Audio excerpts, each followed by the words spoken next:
Fala, nação rubro-negra.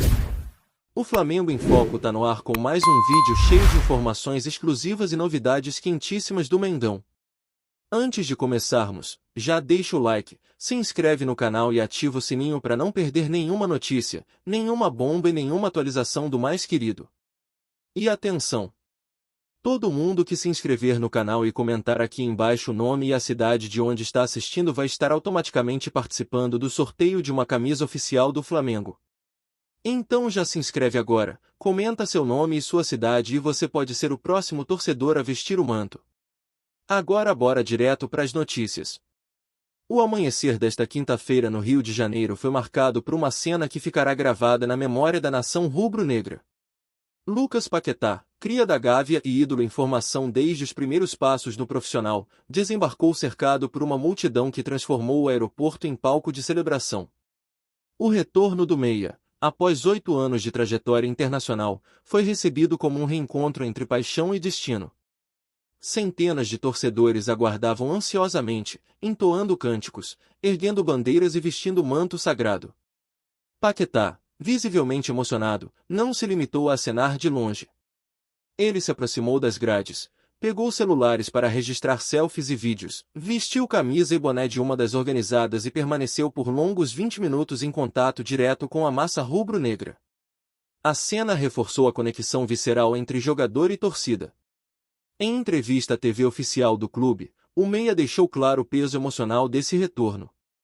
Talvez o Flamengo não precisasse de mim, mas eu precisava do Flamengo, declarou, em tom de confissão. A frase ecoou como um manifesto de identidade, reafirmando que Paquetá se vê não apenas como atleta, mas como parte integrante da alma rubro-negra. O jogador destacou ainda a felicidade de estar de volta ao lugar que considera sua casa. Sonhei muito com esse momento. Quero desfrutar dessa alegria, dar o meu melhor e retribuir todo o carinho da nação, afirmou. O discurso reforça a ideia de que o retorno não é apenas profissional, mas também pessoal, carregado de emoção e pertencimento. Após deixar o aeroporto, Paquetá seguiu para uma clínica particular, onde realizou exames médicos antes de se dirigir ao Ninho do Urubu. Caso seu nome seja publicado no boletim informativo diário da CBF até esta sexta-feira, o meia poderá estrear já no domingo, em um clássico contra o Corinthians, válido pela decisão da Supercopa do Brasil. A possibilidade de uma estreia imediata aumenta ainda mais a expectativa da torcida. O jogador não escondeu sua ansiedade. Sou muito ansioso, não posso negar.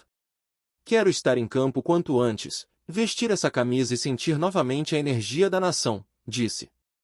A declaração transmite a urgência de quem deseja viver intensamente cada minuto dentro das 4 linhas.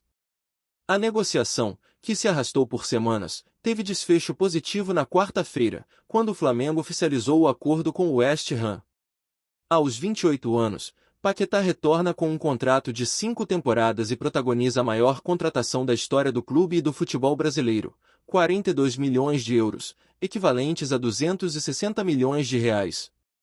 O investimento recorde demonstra a ambição da diretoria em consolidar o Flamengo como potência global.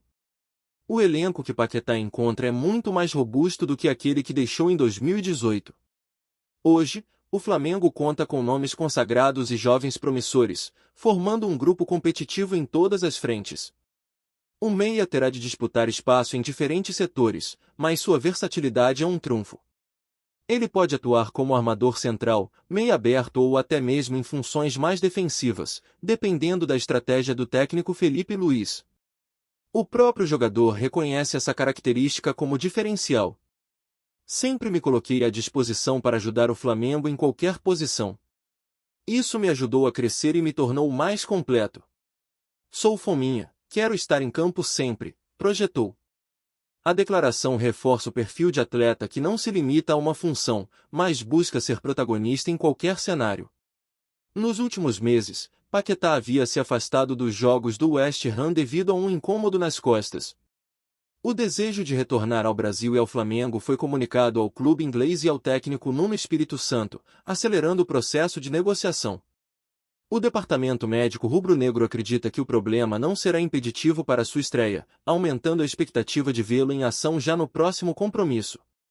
Na temporada 2025-2026, Paquetá disputou 19 partidas pelo West Ham, marcando 5 gols e dando uma assistência. Sua última atuação ocorreu em 6 de janeiro, na derrota para o Nottingham Forest. Mesmo afastado dos gramados nas últimas semanas, o meia manteve a condição de titular e chega ao Flamengo com ritmo competitivo. O retorno de Paquetá é mais do que uma contratação, é um reencontro com a própria história. O jogador volta ao clube que o revelou, agora como protagonista de uma das maiores negociações já realizadas no país. Para a torcida, é a concretização de um sonho, para o Flamengo, é a reafirmação de sua grandeza. A festa no aeroporto foi apenas o primeiro capítulo de uma nova jornada. A expectativa pela estreia, o impacto financeiro da contratação e a versatilidade do atleta compõem um cenário que promete transformar o Flamengo em protagonista absoluto da temporada. Paquetá não retorna apenas para jogar, retorna para viver intensamente o que significa ser Flamengo. O coração rubro-negro bate mais forte, e a nação aguarda ansiosa para ver seu cria novamente em campo. O domingo pode marcar não apenas uma estreia, mas o início de uma nova era. Paquetá está de volta, e o futebol brasileiro ganha um capítulo épico em sua história. Fala, nação rubro-negra!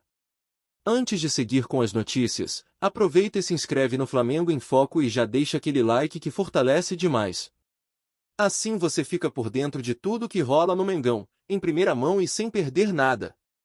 Agora bora continuar com as novidades. O vídeo começa com uma frase que ecoa como um trovão nos corredores do futebol brasileiro: a ordem era para o Flamengo perder. A declaração atribuída ao árbitro Anderson Daronco caiu como uma bomba no cenário esportivo nacional, despertando curiosidade, indignação e uma enxurrada de debates sobre bastidores, ética e credibilidade das competições.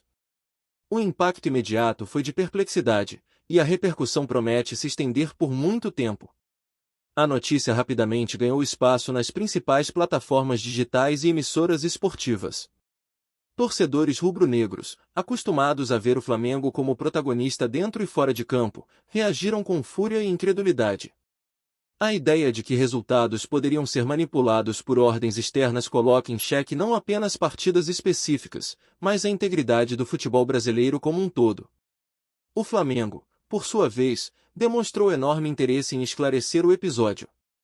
A diretoria do clube se movimentou de imediato, exigindo explicações formais e cobrando transparência das entidades responsáveis pela arbitragem e pela organização das competições. O clube entende que a gravidade da declaração não pode ser minimizada, pois atinge diretamente sua imagem e sua relação com milhões de torcedores. A fala de Daronco, ainda que cercada de polêmicas e interpretações, abre espaço para uma discussão mais ampla sobre pressões externas no futebol. A possibilidade de que árbitros recebam instruções para favorecer ou prejudicar equipes é um tema sensível, que toca na credibilidade das instituições esportivas e na confiança do público. Torcedores do Flamengo se mobilizaram nas redes sociais, criando hashtags e campanhas exigindo investigação imediata. A indignação coletiva se transformou em movimento de massa, com milhares de mensagens pedindo que a CBF e demais órgãos competentes se posicionem de forma clara e contundente. A imprensa esportiva também mergulhou no assunto, dedicando programas inteiros para analisar a declaração. Especialistas em arbitragem, ex-jogadores e comentaristas debateram intensamente, levantando hipóteses sobre o contexto em que a frase teria sido dita e sobre os possíveis desdobramentos. O clima é de suspense e expectativa. Dentro do Flamengo, o episódio é tratado como prioridade máxima. A diretoria entende que não se trata apenas de uma questão esportiva, mas institucional. A acusação de que o clube teria sido alvo de ordens para perder compromete a credibilidade de títulos, campanhas e até mesmo da história recente do time. Jogadores e membros da comissão técnica foram orientados a manter foco nos treinamentos e nas competições, mas é inevitável que o assunto circule nos bastidores. A sensação de injustiça paira sobre o elenco, que vê sua dedicação e esforço em campo serem colocados em dúvida por declarações externas. A repercussão internacional também começou a surgir. Veículos estrangeiros repercutiram a notícia, destacando o tamanho do Flamengo e a gravidade da acusação. O episódio coloca o futebol brasileiro sob holofotes globais, mas de uma forma negativa, levantando questionamentos sobre governança e transparência. O interesse do Flamengo em esclarecer os fatos não se limita a notas oficiais. O clube estuda medidas jurídicas e administrativas para garantir que a investigação seja conduzida com rigor. A diretoria entende que apenas uma apuração profunda poderá restabelecer a confiança da torcida e da opinião pública. A frase de Daronco, ainda que isolada, toca em um ponto sensível: a relação entre arbitragem e poder. O futebol brasileiro já enfrentou crises de credibilidade no passado, mas a dimensão desta declaração reacende fantasmas e coloca pressão sobre dirigentes e autoridades esportivas. Torcedores rivais também reagiram, alguns ironizando a situação, outros demonstrando preocupação com o impacto que isso pode ter na imagem do futebol nacional. A polêmica transcende rivalidades e coloca em pauta a necessidade de reformas estruturais. O Flamengo, como o maior clube do país em termos de torcida e projeção, sabe que sua postura será observada de perto. A forma como a diretoria conduzirá o caso pode servir de exemplo para outras instituições e definir novos padrões de cobrança e transparência. A narrativa em torno da frase "a ordem era para o Flamengo perder" ganhou contornos de novela esportiva. Cada novo detalhe, cada nova interpretação, alimenta a curiosidade do público e mantém o assunto em evidência. O impacto midiático é gigantesco. Especialistas em comunicação esportiva destacam que o episódio pode marcar um divisor de águas. Se comprovada a veracidade da acusação, o futebol brasileiro terá de enfrentar uma crise institucional sem precedentes. Se desmentida, ainda assim ficará à sombra da dúvida, que dificilmente será apagada. O Flamengo, por sua vez, busca transformar a crise em oportunidade. Ao se posicionar de forma firme e exigir transparência, o clube reforça sua imagem de protagonista não apenas dentro de campo, mas também fora dele, como defensor da integridade esportiva. A torcida rubro-negra, apaixonada e engajada, promete não deixar o assunto esfriar. Movimentos organizados já planejam manifestações e atos simbólicos para pressionar autoridades. O sentimento é de que o clube foi injustiçado e precisa de reparação. Enquanto isso, a CBF e demais entidades ligadas à arbitragem enfrentam enorme pressão para se pronunciar. O silêncio ou a demora em esclarecer os fatos pode ser interpretado como conivência, aumentando ainda mais a desconfiança do público. O episódio, independentemente de seu desfecho, já entrou para a história como um dos mais polêmicos envolvendo arbitragem no Brasil. A frase de Daronco se tornou símbolo de um debate que vai muito além de um jogo ou de um resultado. Trata-se da credibilidade do esporte mais popular do país. O Flamengo, atento e determinado, segue acompanhando cada passo da repercussão. O clube sabe que a luta não é apenas por vitórias em campo, mas pela defesa de sua honra e da confiança de milhões de torcedores. A ordem pode ter sido para perder, mas a resposta rubro-negra é clara: a batalha agora é pela verdade. A repercussão da suposta declaração de Anderson Daronco, afirmando que a ordem era para o Flamengo perder, continua a se espalhar como um incêndio em palha seca pelo cenário esportivo brasileiro.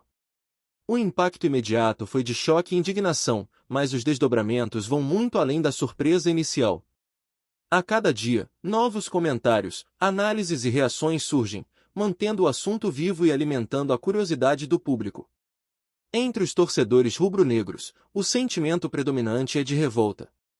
Muitos afirmam que a frase coloca em dúvida não apenas resultados recentes, mas também a credibilidade de conquistas passadas.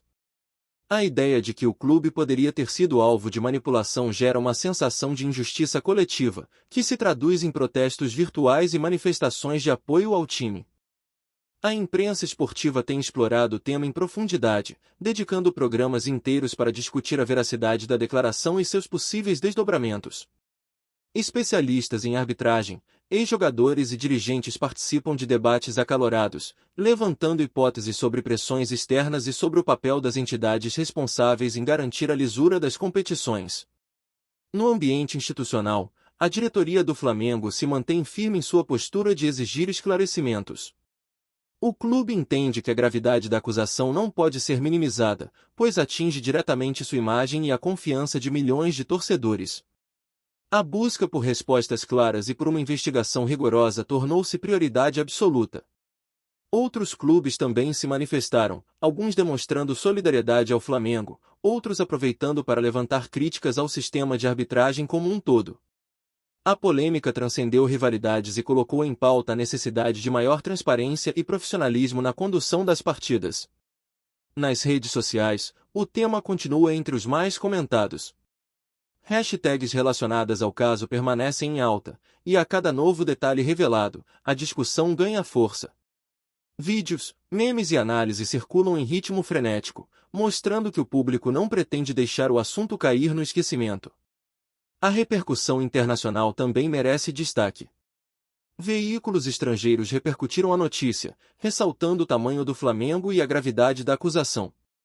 O episódio coloca o futebol brasileiro sob holofotes globais, mas de uma forma negativa, levantando questionamentos sobre governança e credibilidade. Dentro do elenco rubro-negro, o clima é de indignação, mas também de união. Jogadores e comissão técnica reforçam o discurso de que o trabalho em campo não pode ser desvalorizado por fatores externos. A sensação de injustiça fortalece a motivação do grupo, que promete responder com desempenho e dedicação. A CBF e demais entidades ligadas à arbitragem enfrentam enorme pressão para se pronunciar.